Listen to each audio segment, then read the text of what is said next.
the Janna's shield, even though it's a pretty long cooldown in the early game, it actually does give extra damage to the to your ADC. So that's going to be pretty huge as far as just keeping away the opposing side. As far as our other matchups, we have the Aurelion Sol, obviously going against Orianna, and then over in the side lane is going to be Gragas. Have the knowledge of gank that may occur going from the top lane to the mid lane, or vice versa, from bottom lane into the mid lane. So it's going to be very important. Oh, okay. I was not expecting Aurelion Sol to be dominating this mid lane match. Have the skills to go from lane to the lanes. I keep on repeating this because it is going to be very important. But it looks like they're setting up for a fight. Ult comes out here from Camille. They're going to be jumping on this Orianna, and she is as good as dead. There's no real way to keep her alive. Camille does get halved in health here, and she's actually going to rotate over to the Dragon, allowing for the Gragas to push over in the top lane, but they're deeming this to be more important. In fact, Camille's going to go back to base, as they can see multiple members of the side of Liyab already, or still in lane, excuse me. And taking this very cavalierly. Okay, so he does have the smite, so it's going to be going over to the side of Nexplay as they able to secure the first dragon of the... Oh, that is a fat finger right there. That is a fat finger from our Janna. Pops her ult by accident. That's a bit unfortunate. Unfortunate it is. They're going to get the Mountain Drake to the side of NXP.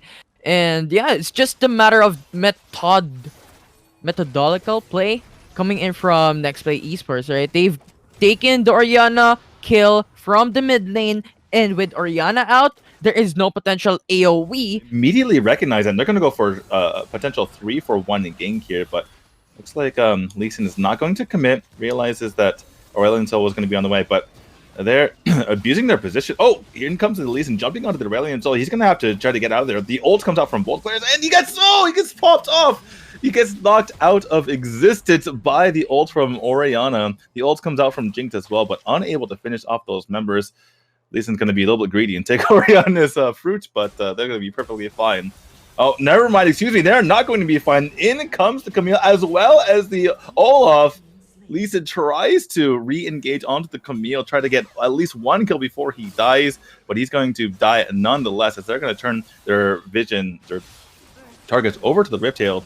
Camille's still extremely low, and she's going to go ahead and back out of there as she realizes that Gragas could potentially just come in and kill. Ward comes out. Ult comes out from Gragas. Not really sure that was completely necessary. A little bit of panic play coming out here from the side of Liyab. As I don't have a screen right now. Do you have a screen? Yeah. I don't have a screen. I don't have a screen as well. But we can talk about how the process of Nexplay is doing them very, very good.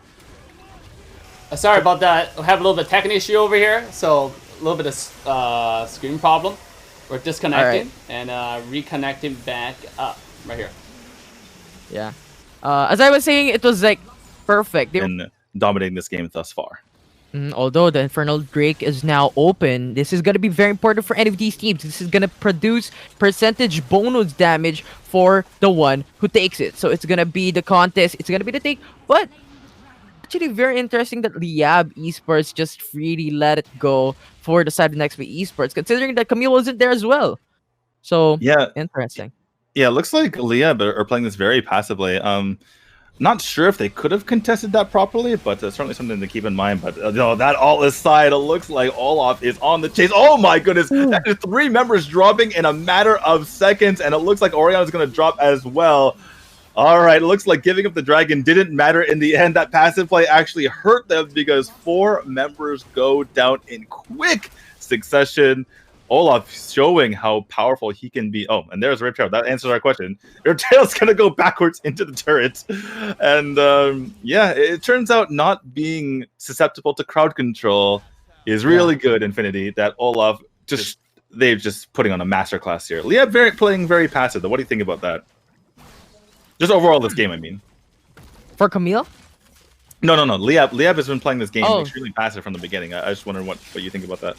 Yeah, I think they're respecting NXP, because if someone dies for the side of Liyab, we don't know what could happen next, right? Because earlier into the matchup, for the mid lane, they got the Orianna. They went for the Dragon, and they've taken it. And once more, when the Rift Herald came, they've taken him away. Liyab Esports is thinking about it as well. So it's just a matter of weighing it out.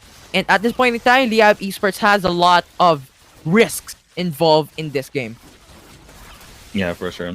Well, looks like a very easy Cloud Dragon going over to Nexplay. That's 3 dragons to their name. I forget the timing, but I believe the next one is going to be the Elder Dragon, and if they do pick that up, they're going to be pretty far ahead. Obviously, they're already pretty far ahead as it is. Just kind of going through the motions here. Obviously, I mean, they are up 10k gold, but they don't know that. I think if they knew the actual gold score, like the observers, like the God vision that we have, then I think that Nextplay might go for potential 50 or try to bait out a skirmish around the Baron. But oh well, speaking of skirmish, we're gonna have one between the Gragas and the Camille here. Oh, actually, very nicely done on the Gragas with that ultimate, and that means that it's gonna have to force a flash out here from our Camille. Had to turn tail and run, but that Oriana was on that side. Big ball coming out for the Aurelion Soul, and the massive damage coming in from his side. Already the G has been popped onto the Lee Sin, and blue team is able to pick up the Baron Nashor as they have that on their side already. Dana goes down as well. That is 2 members down. That's going to be another member going down as well as Misfortune falls as a 13k gold lead. That is a Baron, and that is potential march to victory here for Nextplay. Alright, let's talk about that. The discussions coming in from Oriental is really big as well. So it's constant damage.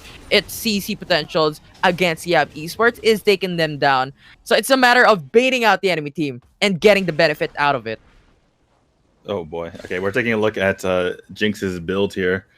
And she is quite buff, to say the least. Obviously getting massive damage out every time she attacks him. Obviously getting the AoE. I forget what the name of the red item is, but that's what that does. Oh, okay, another massive ball potentially coming from Aurelion. So we were talking earlier about the Janna and the Misfortune being like a pair, right? And okay, never mind. Hold that thought. Olaf doesn't want to wait for any explanation. He's going to go in for the kill. 1 is down, 2 down, 3 down, 4. I feel like the count from Sesame Street as just people are dropping left and right from Liyab, excuse me, and that is complete ace. That is going to be the game. That is a dominant performance here from Nextplay. Yeah, it's a lot that happened from that game number 1, and I think once more we've seen how responses, how reacting to certain scenarios was really for the side of NXP on that game. It's undisputed matches, it's undisputed ganks from NXP taking the lead for this game. So yeah, really big plays coming in from Olaf onto the mid to late game when it comes to